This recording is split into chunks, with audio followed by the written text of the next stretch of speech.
Hey, Kevin Guthrie here from Radio Newark. Good evening, good morning, good afternoon, whatever time it is you're listening to this. Welcome to another one of our mental health and COVID-19 podcasts. We've got a guest, not in the studio because I'm not in the studio, but we do have the amazing Josh Burkitt with us. Welcome, Josh. Hi, everyone. You all right? Thank you so much for being here and thank you for giving us your time this evening to do this. Oh, no worries, anytime. So, for people who don't know who you are, for people that have been sleeping for the last 3 months, just give people a little bit of background about who you are. You're a local lad, aren't you? You're a local Newark lad. I'm a local lad. And why might people know you? I'm trying to think where it all began, really. I think the first time I really got people started knowing who I was is when I signed my first football elite academy contract with Boston United, and then went on Radio Newark a few times on the sports show, and then obviously I met you. Well, I don't know how long ago it was. Probably was it September, October time? It was January. You were the first podcast we did in January. It was. You're right. It was January, and obviously I met you from there. So a few people started knowing who I was. And then obviously all this lockdown turned up and all our lives. So I've seen a lot of people. I was staying fit, obviously, because as we spoke about in the last podcast with me, I love staying fit and active and eating well and stuff. It is my life, and it's a massive part of my life. So, and obviously mental health is a massive part of my life as well, because I believe that physical health is mental health, and mental health is physical health. Yeah. So in the month of May, I decided to set myself a challenge, which was a mental challenge more than a physical challenge, and then turned into a physical challenge, and then it just turned into a mess. But some of you may know me as I'm known a few times when I walk around town and stuff. Oh, it's that lad the crazy lad who ran all them miles in May. So yeah, I made the decision to run a half marathon every day in May, which I would not recommend to anyone. I'm not going to lie to you. I'm not going to say go and do it, because I wouldn't recommend it. But it was the best month of my life during what I was expecting to be one of the worst months of my life. Yeah. For me, someone who I don't play video games, I'm social, I'm never in the house. When lockdown came, it hit me like a ton of bricks. I'm not going to lie to anyone. I was really, I was a bit down. I was thinking, oh, you know what I mean? Listen, for me, I'm only going out for an hour for a run. I could run an hour at a quick pace. Like, you know what I mean? I felt like I wasn't making massive progress, because obviously I didn't have access to the gym and stuff. But after about a week of still training hard, I thought this is time to step up the intensity. And I trained every day. I was running. One day I ran 25 miles, and I was like, and I didn't even feel like I could do anything. I was like, what can I do? I seen a lot of people raising money. I thought, right, that's it. I decided this, by the way, about an hour before the 1st of May, believe it or not. It was about 11 o'clock at night. And on the 31st of April, so I woke up, I come downstairs in the morning, I went, I'm going to run the half marathon every day, May month. And she went, she didn't really know what she wasn't listening. She just thought Didn't register. I didn't register. And then after day one, I went out on my own. So I went out, no water, no, I had no drink with me for the whole half marathon. Smashed out the half marathon, stuck it on Facebook. Woke up the next morning and I had over £1,500 donated. So I was like, oh, this is looking. This is real. Yeah, this is real. So I thought, after day one, I thought, I'm an idiot. I thought, I've put it out there. I've got to do it now. And throughout the whole month, there was challenges. And the first 7 days, I would say it was easy. It wasn't easy. It was easier. And then the blisters started coming along. And then he had the shin splints. And then he had the niggles. I saw that one. And I had and this is again talking about the mental health. It was like the mood. My mood was so, I could be the happiest lad in the world when I left my run.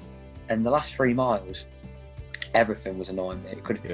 Everything was like, my granddad was biking next to me some days, and some days I had to say to him, Gramps, you're gonna have to, obviously with social distancing and all that, but he was next to me, and I said, Gramps, you're gonna have to bike either turn around and bike back that way, or you're gonna have to bike in front of me, because I could just hear little noises like the tyre and things were just bugging me and annoying me, and it was really the challenge was ridiculous. And I think the biggest challenge was on my mum's shopping bill because I was getting through some food. So.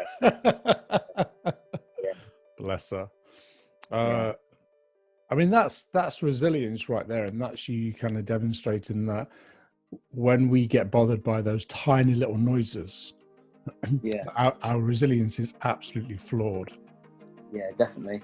Because I'd say probably the biggest challenge, I can still remember this day like it was yesterday, and the biggest challenge for me was day 15. Some of you might not be able to remember this day because it was like just another day, but it was May the 15th, and we've had about 2 weeks of really, really warm, really nice weather during. And I don't know if you can remember, Kevin, but one day the weather drastically changed, and it went from like 25 degrees to like 13 degrees windy, and it was cold. I remember I was quite wrapped up to go out for a run. I went fairly early one day, and I had 1.2 miles on my tracker, and I had pain like it, and I had this pain, and I just fell to the floor, and I was on the floor. And I had my nonna with me, who is luckily a nurse. And I just said, Gramps, no, I don't, you know what I mean? I don't know what to do. I was like, my whole leg was shaking. I was in a dark place, and something told me, and I was adamant that I just got told, right. And I didn't lose my temper. I didn't get upset. I had something which just told me just to get up and battle through the pain. And it was pain. I've never had pain like it. And I looked at my watch, stopped again. And because I'm normally quite a continuous runner, it was killing me. I had 2 miles on my watch, and I've stopped twice. And I was like, what? You know what I mean? I've got 11 miles to go. It's like, I can't do it. And I remember I got to like mile 5 and 6, and it was just the best feeling in the world because you feel like I'm there. You know what I mean? I've done it. And after day 15, every day was a struggle. And it was a fight, and then I got to like day 21, and then the shin splints started, and that's just a nasty place to be. Shin splints are painful. But I learned a lot about myself in that month, and I learned more about myself in that month than I probably have in the rest of my life, simply because I learned something which can't be taught. You have to go out there. I can't teach anyone who's listening, or even you, who how it is, because it's one of the things where you've got to go and experience it. And like I say, I wouldn't recommend it because I don't think it is a very, very hard challenge, and I underestimated how much of a challenge it was going to be. The physical side of it, fitness wise, I knew I could do it. Although I wouldn't set myself up to fail. But the other physical side of it, which is your body you know what I mean? Your body isn't designed to run that far every day. And obviously the mental side of it, every day, knowing that when you wake up in the morning, you've got to go and run the half marathon. It is quite daunting, and it did take up my whole day, because obviously my whole day was planned around my run. It would be eat as much as you can, sit down for a bit, rest, then you've got to run 13 miles, and then you've got to come home, you've got to eat, you've got to rest, and that was my whole life for a month. And it was a challenge, but like I say, I've learned so much from that, especially about myself mentally. So what was your biggest lesson? My biggest lesson was to focus on how you're thinking about things rather than how you're physically feeling. So you might be thinking, what do I mean by that? And what I mean by, instead of always thinking, yes, always do the stretching and stuff I've been told, yes, have the ice baths, yes, do the hot and cold treatment, but also it's all right having the best physical body. But if you're not mentally prepared for the task which is ahead, you might as well not bother. I spoke about that last time, if you can remember. I touched on that last time in January. I said it's like football matches. If I'm always physically 100% right. Very, very, very rarely am I not 100% match fit. But some days, I don't care what anyone says, I'm not 100% mentally right. I might have had a little stress the night before. I might have had a bit of stress in the morning. I might be running late. Things do affect you. And having a schedule written out, this is what I'm going to do. I'm going to go and see my mate, because obviously still social distancing stuff, but they just brought in the social bubbles. Yeah. So my friends started meeting, well, not the social, but like the group of 6. My friends just started meeting up, and it was like I was missing out because I couldn't walk. Some days, honestly, I couldn't walk. One day, I'll come down the stairs, bum shuffling, and I haven't done that since I was about 3. And that's the honest truth. It was like, obviously, it was affecting my social side of things as well, because obviously, lots of people were sending me love and support through social media, not seeing people when other people were, and obviously, it was been a couple of months we hadn't seen anyone. So I battled through it, and like I say, I taught myself mentally to process what I was doing. So I was like proud of myself, and I also taught myself to listen to my body. So I had the first few weeks I was running 8 or 9 miles, having a little sip of water, and then running a little bit more. But as I got through the month, I learned, right, it's okay. I'm going to run for the first 5k, 3 miles. I'm not going to stop, but I'm going to just slow it down for a bit. I'm going to have a sip and keep moving. You know what I mean? I had to teach myself.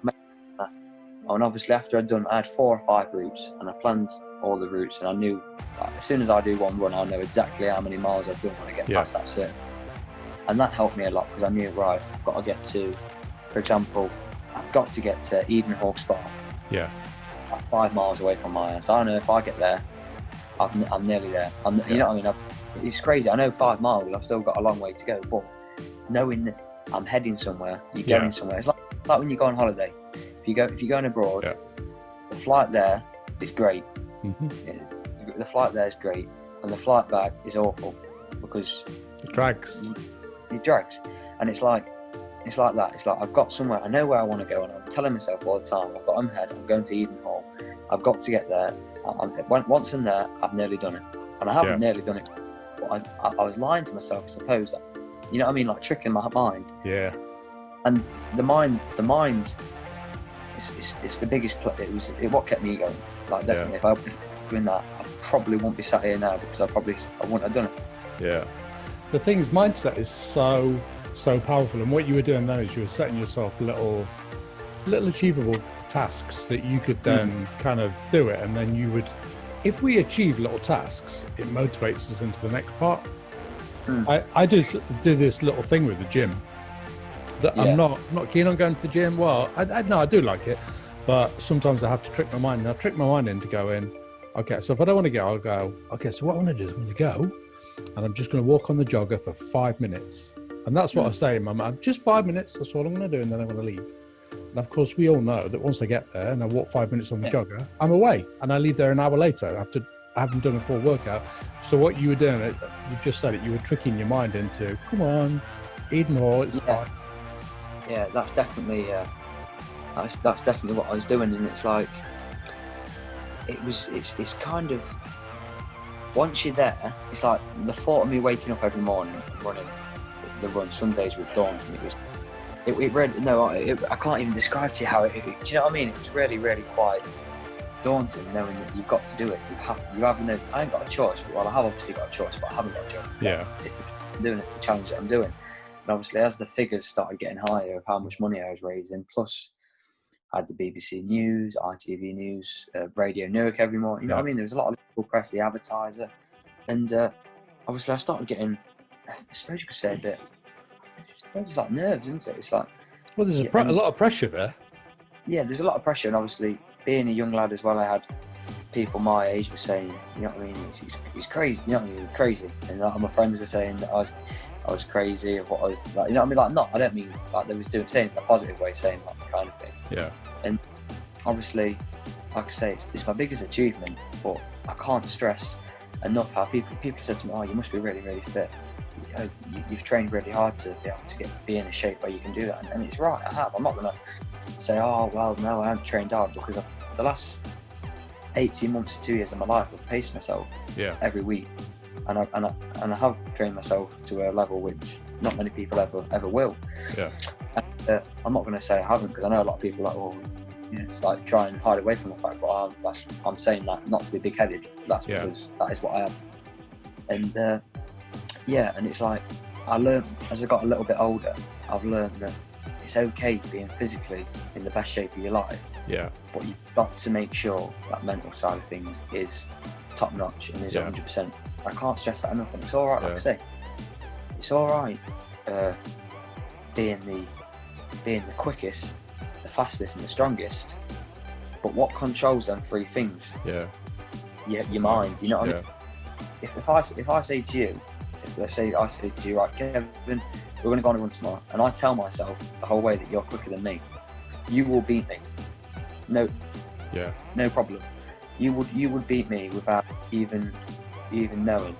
But if I said to myself, right, we're going for a run tomorrow, I'm going to run as quick as I can, and see how it goes, I'll beat you. Whereas I'm not, you know what I mean? I'm not writing myself off before we started, and that's the thing that you've got to do. You've got to get that mindset right. It's all about a positive mindset, and that, like you said, I think that's what I used to do. Some days, especially this year before lockdown, I was obviously preparing for my GCSE exams, so I'd be at school all day. Probably there till 4:30, 4:15. I'd go home. I'd look at my watch. It'd be a Monday night. You know what I mean? Some of my friends would be going out. My phone's ringing. Oh, you coming out, mate? We'll go out for a little bit. And I had to say no, because I wanted to go out with my friends, but there's only so many hours in a day. So the time I've got home, had a little something to eat, sat down for half an hour, let the food go down. I've got, what do I do? I've got that decision to either go out with my friends or to go to the gym for an hour or 2 hours. And I always, my friends will tell you this as well, I've never made the decision of going out with my friends, even some days, and it sounds horrible, but even some days when I could have maybe missed it, you know what I mean, when I could have had a rest, I've still gone. And it's because I've got myself in a routine, and some people might think it's not a good routine, but for me, that's what keeps me positive and it's like my, I suppose you can say, like my way of relaxing. Like some days I'll go to the gym and people might be like, oh, I've been to the gym for an hour and a half every night this week. Yeah, but some days I'll go there and I'll do a recovery session. Like, it's like lots of stretching, I might do a little bit of core, a little jog on the treadmill or something. But it's my way of, some people sit down and watch Netflix at night and they say that they're chilling out. That's my way of doing that, is just going and just doing a bit of foam rolling at the gym. The social aspect of it, seeing people who are all, when you're in a gym, everyone there is there for a reason. No one goes to just going to the gym. Everyone there has a goal. They either want to lose weight, gain weight, and everyone's in the same boat.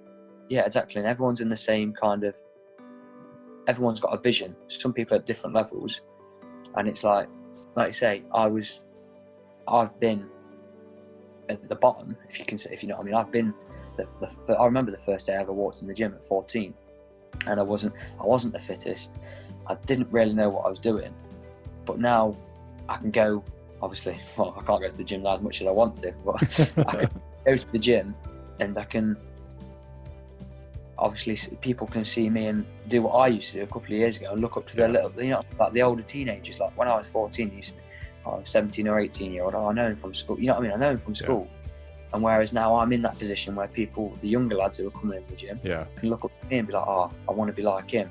And that's like what I think is, you know what I mean? If they can come up to me and be like, oh, Josh, you know what I mean? Like I used to do it all the time. I used to be really scared of doing it, but I can remember after a few times, you go up to someone in the gym and say, oh, can I have a little hand? You know what I mean? Can you help me? How'd you do this? So people will help. And it's like, I taught myself, and that was like a mental barrier, going in the gym at 14, not having the best, not being the quickest, not being the strongest, going in there and asking someone who is the quickest in the school. And we do that, and now I am. It's like, never teach yourself that it doesn't matter where you start and where you begin. If you have the right mindset and you believe in yourself and you teach your head to keep getting in the good routines and stay away from the bad habits, you can get success. And that's one thing which I'll tell anyone, any age. It doesn't matter how old you are. It's never too late to start an exercise and exercise your brain and all sorts. It's changed my life massively, and obviously I know you exercise a bit as well, Kevin. You'll definitely agree with me that it helps massively with your mental health.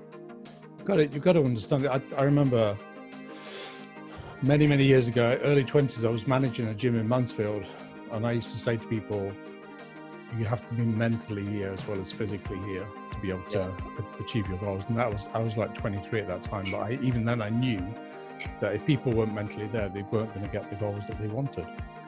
So here's what I'm really curious about. Whenever I see you on Facebook and see you doing those incredible challenges, and even now hearing you talk. So I agree with everything you're saying, but I'm 52. I have studied for years and years and years and worked with my own mental health, so I get it and I understand it. But it's taken me to now to completely get it and agree with everything you're saying. And of course, it is about mindset. Yeah. What happened? What happened that at 16 you can come out with all of that? Where did your incredible positive mindset come from? It is quite a difficult one, really. But I'd say my positive mindset has been built up from little things, which I didn't even realise was going to contribute to the final mindset. If that makes, if you know what I mean. Yeah. It was like a building block process. Like I lost my dad, and he suffered with his mental health when I was 13, 14. Yeah. And that was the first little building block, which was like, yes, it's upsetting, but how can I turn something which is the worst thing which should ever happen in someone's life to a slightly, not saying this in a bad way, but a slightly positive thing. Like, instead of being upset about it, let me go and make him proud. Let me go and do something which is going to benefit him and is going to make him proud. So and little things like that, that's where it all starts for me. It built up gradually, and then I started playing football, and I started taking it a bit more serious. I was only playing local football, like grassroots football. People need to remember. People see me now as like playing football at a high level and stuff like this. I was only 13, 14. I was playing football in a muddy RHB field. Didn't have the best facilities. We just played, and we was a good side, and we all young lads, and we worked hard. And I remember once one of my friends, one of my best friends, Theo. He just signed for an academy, and he was at RHP, and he signed for Boston United, where I was at. Obviously, until very recently, where I was at. And I remember him saying that, we've been given this pre-season plan. That was never heard of with us, you know what I mean? When we was 13, 14, we wanted pre-season and all that. We just played for a local grassroots team. And then he says, I've got to go on a 4-kilometre run. And I was like, 4 kilometres, that's a long way, that is. And we set out, and I remember we set out and ran, and it nearly killed us.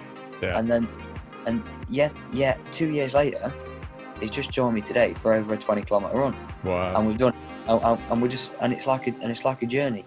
It's like all these little things, which a 4-kilometre run then was like massive.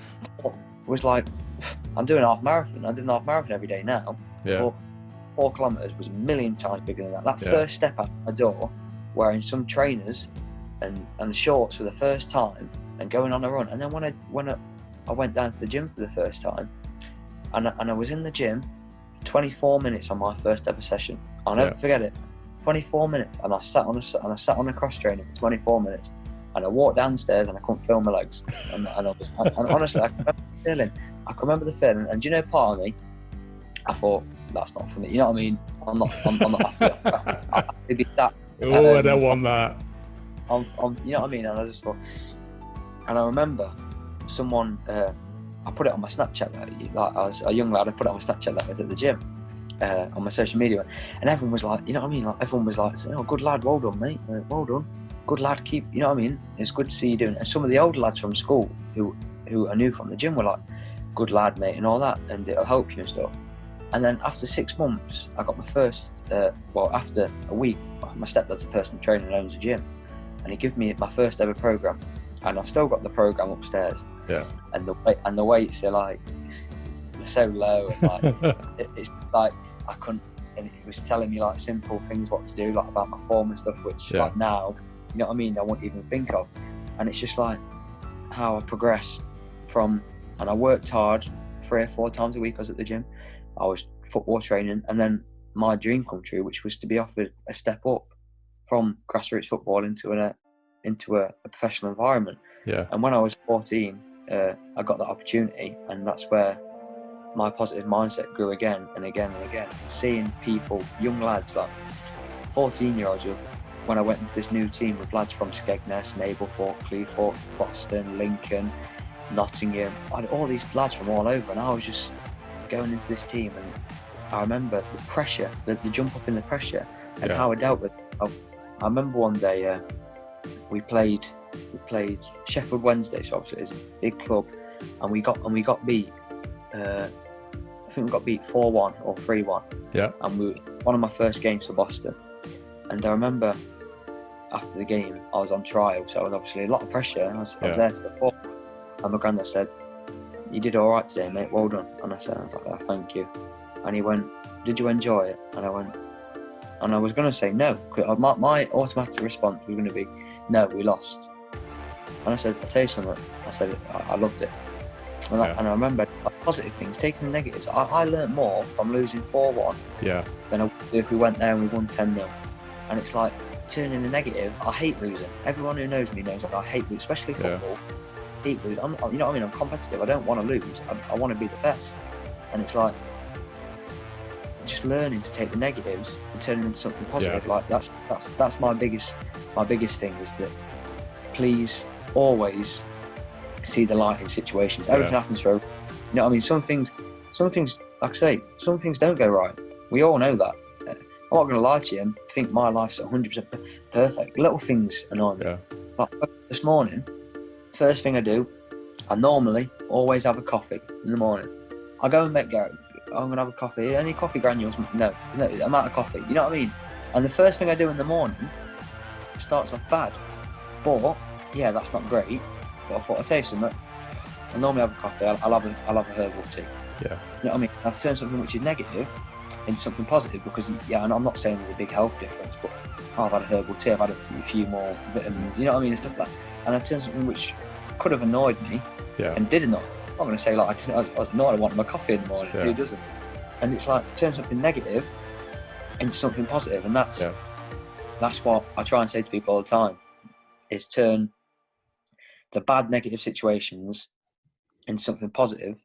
And it only has to be a little something. You know what I mean? It doesn't have to be a massive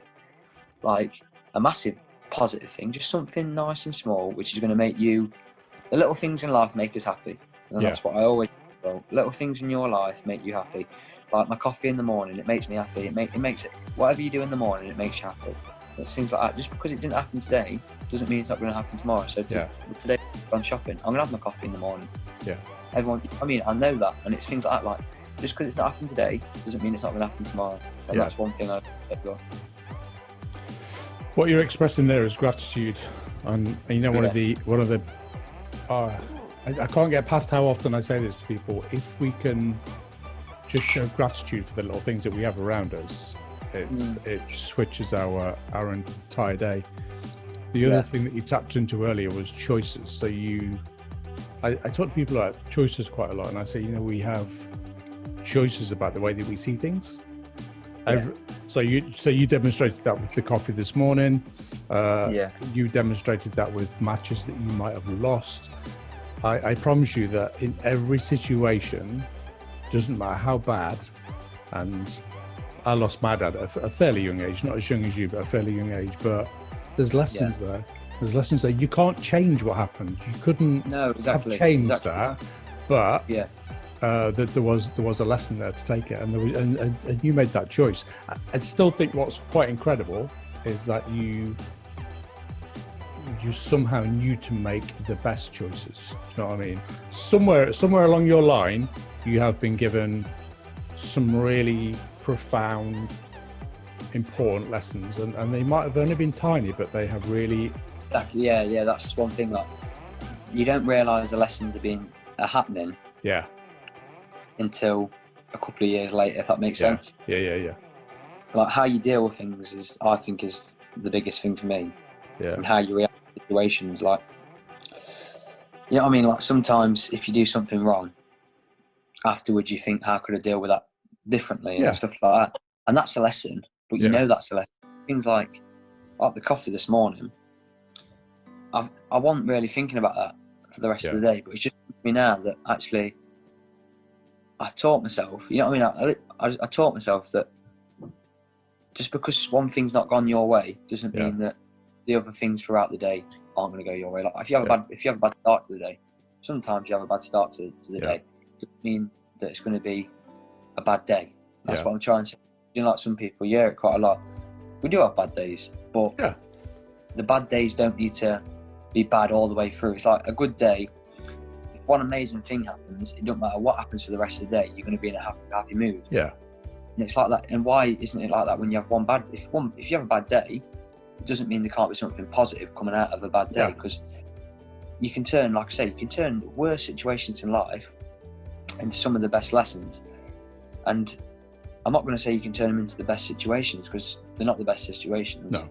But they are the best lessons, and you learn the most from things which are out of your control. Yeah. And that's what, like you can't control like life or death, can you? It's out of our control. But what you can control is, like I say, how you respond to that and how you react to that, and choices. Like I say, I made a lot of choices which some people might say could argue were the wrong choices at the time. Like if you're a young lad, you should be out playing with your mates. Maybe you shouldn't be in the gym every night, or maybe, you know what I mean, some people would say like you should go out and enjoy your childhood and stuff. Yeah, but your choices are yours. They're important to you. Yeah. And like I say, they was the best choices of my life. Yeah. Like I went out with my friends sometimes after I played a game of football on a Saturday. That was like, because my week's done, my Sunday's my day off and stuff like that. That's when I'd go out. I'd go out for an hour or so in the afternoon. And it's like, in the week and the last 18 months, I'm not going to sit here and say I haven't. I've worked hard, especially when I'm out training. Yeah. But you only train, it doesn't matter how much of an athlete you are. It doesn't matter if you're a professional athlete on £300,000 a week. You only train for a maximum of 2 hours a day. Yeah. And that's quite a heavy day. 2 or 3 hours a day, that's a heavy day. Majority of sessions are 45 minutes, an hour and a half. What do you do when you get home? You know what I mean? That's what I try and say to people all the time. It's not I can go out and run an hour for you now, no problem. I've done a big run today. Go and run for an hour now, no worries. I'll go and do it for you. The problem is, when I get home, what do I do? Yeah. Do I sit down and have a big bag of Maltesers, which I want to do, and I really do want. There's nothing else. You know what I mean? I'd love to. And do I want to sit down and have a can of Coke? I'm going to watch Netflix, and you know what I mean? Just eat what I want and chill out. Yeah, I do want to do that. But if I do that, is that going to give me the fuel to be able to wake up in the morning, eat my breakfast, and then go and train again? That's what I try and say to people. I stress to people all the time, especially people my age or people who are beginning to come into exercise and want to learn and want to find a new them kind of, like through exercise. The hour exercise a day, I'll say it now because we spoke about this last time. An hour exercise can be an hour walk. Yeah, absolutely. Or, you know what I mean? A 5-minute walk. Yeah. And you do an hour's walking without even knowing it. Yeah. You know what I mean? The time you've walked up and down the stairs and you've walked to the shop and you've walked back, you've walked to work and you've walked to the car, you've pretty much done an hour's walk. Yeah. That exercise is easy. Yeah. Get into the gym. Once you've been once, you can get there every day. You really, really want to. And it's easy. The problem is, there's 24 hours in a day.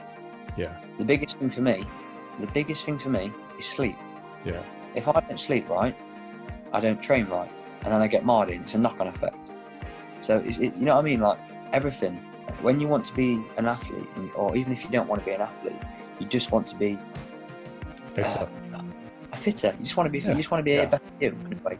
You've got to get everything right. It's got to be your diet. I stress about it to a lot. It's got to be your diet. Like my diet is pretty good, but now and then I'll eat what I want, and I used to feel guilty for it. Like probably a couple of months before lockdown, probably around January time. Yeah. It's the first time when I started telling myself in my head that there's a big fat piece of cheesecake there. You know what I mean? I normally, after my Sunday dinner, I won't eat it. I'd be like, I'm all right. You know what I mean? And deep down, I wanted it. I didn't. Of course, if there's a nice bit of Oreo cheesecake there, you want it. Oh, but I told myself, exactly, that's what I'm doing. I want, let's shut up now, otherwise you know what's going to happen after this. So, and I used to tell myself, no, I don't want that. But I do want that. Yeah. You know what I mean? I'm not going to lie. There's nothing I want more than that. So I set myself targets that if every week I write myself a weekly planner. Yeah. I'm going to cover this distance. I'm going to cover these times in my sprints. I'm going to do this amount of football sessions, and I'm going to do this amount of strength sessions. And if I do all that on a Sunday, I'll have a good breakfast, I'll have a good dinner, and on a Sunday night, I'll eat what I want. And a whole cheesecake. That's generous. I'm talking to that's generous. Yeah, you know what I mean? And I've taught myself that if I do it that way, it cuts out the little mid-week snack. Because I know if I do what I've got to do, at the end of the week I'm going to get my reward, and it's like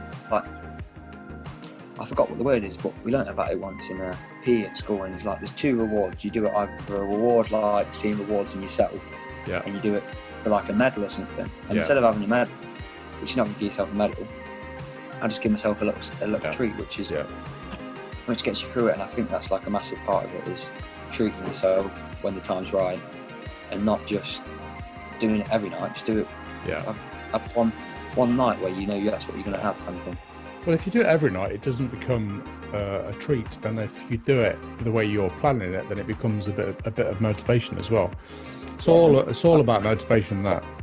Yeah, and I definitely train harder than I would do, knowing that I used to like go like a pudding and stuff, and I was like, well, without like a sweet pudding kind of thing, and it's like, yeah, fair enough. If that's what I want to do, I want to do it, but I probably used to not train as hard as I do now, because I know on a Monday, my best performance, my best sessions of the week are always on a Monday morning after I've had my what's it called? After I've had my session, after I've had my cheesecake or whatever. My best session will go on a Monday, because I've got that extra motivation. I'm going to push really hard. Because in your head, you're telling yourself that you're going to burn off the cheese. You know what I mean? Yeah.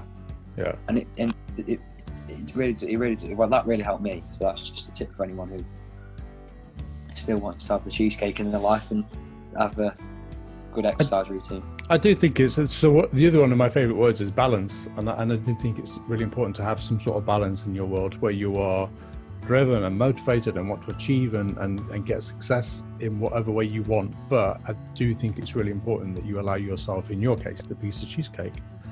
That's just as motivating as some of the other stuff. Yeah, definitely, yeah. So in terms of the runs, plural, how much did you raise? So I raised, I want to say, £8,600 for the NHS. Wow, so that's amazing. Yeah, and you broke a world record, yeah? Well, yes, I know I've done it. So did my family. We're just officially, we're waiting for the confirmation. Right, okay. So it's up in the air at the minute, but we find out soon. But if, like I say, I know I've done it. It's just because the rules are that you're meant to let them know a month in advance that you're planning on breaking the world record. And I didn't know anything about it. You know what I mean? I didn't even know it was a world record until 2 days before I actually broke it. So I wasn't aware of it at all. But yeah, the world record was 18, I believe, and I ended up doing 31. So which is obviously significant, because no one can ever beat it, because obviously there's only 31 days in a month, and the record was how many half marathons? Most half marathons completed in 1 month. So I think it's incredible how you have taken this situation, a global pandemic, and turned it into a really amazing positive experience that is. And you know, when we talk about choices, look at that choice right there that you made to shift this.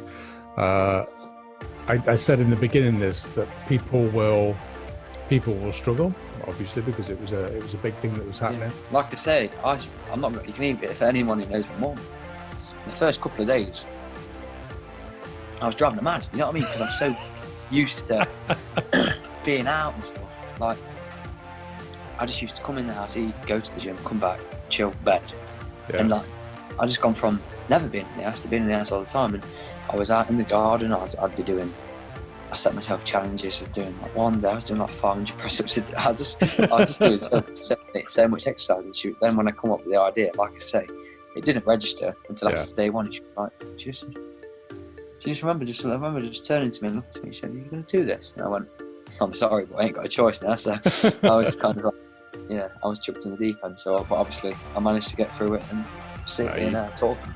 You did it, and you did it well. We're almost out of time. What do you want to leave the listener with? Your little golden nugget. Work hard, be happy, be positive. I remember the negative things are negative at the time, but you'll learn more from the negatives than you will from the positives. Yeah.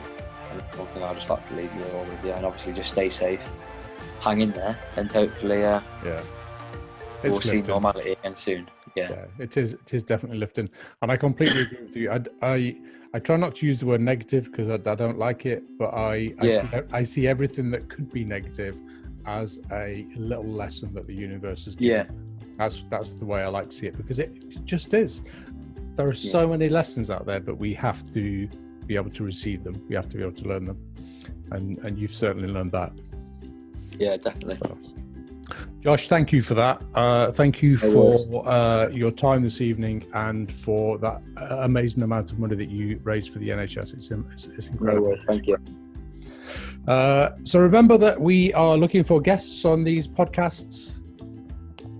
If you want to join us, then please give us a shout. Give me a shout on Go Through Therapy's Facebook page. If you've got a corona story you want to share, then we want to hear it.